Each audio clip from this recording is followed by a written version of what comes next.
14 ans. 14 années que la France cherche un fantôme. Un homme dont tout le monde connaît le visage, mais que personne n'a jamais retrouvé. Xavier Dupont de Ligonnès. Le principal suspect dans l'une des affaires criminelles les plus troublantes de l'histoire française. En avril 2011, sa femme et ses 4 enfants sont retrouvés morts sous la terrasse de leur maison de Nantes. Quelques jours plus tard, Xavier Dupont de Ligonnès disparaît. Et depuis, plus rien. Aucune trace, aucun appel, aucun mouvement bancaire, aucun corps, comme s'il s'était volatilisé.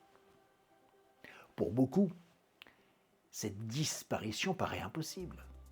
Nous vivons à l'ère des téléphones portables, des caméras, des cartes bancaires, de l'ADN, et pourtant, 14 ans plus tard, personne ne sait officiellement où il se trouve.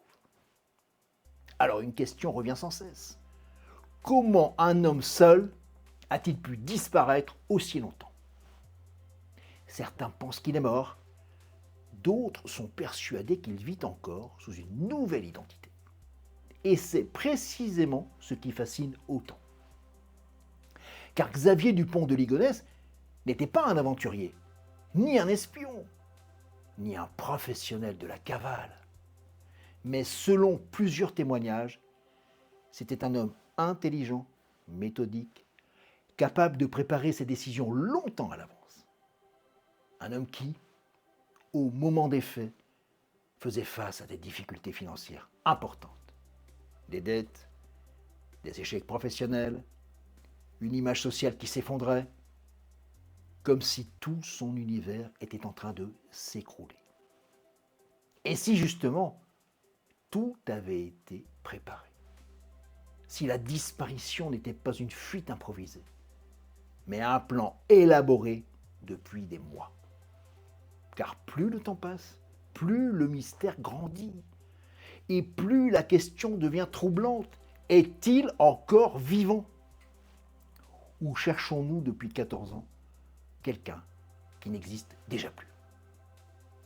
Une chose est certaine, Xavier Dupont de Ligonnès demeure aujourd'hui le fugitif le plus célèbre de France.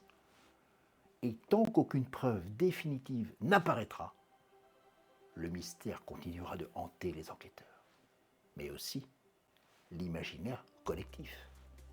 Parce qu'au fond, le plus grand mystère n'est pas où il demeure, mais comment il a réussi à disparaître. Mais pour moi, tout était étudié en amont par un homme acculé financièrement, mais très intelligent. Regarde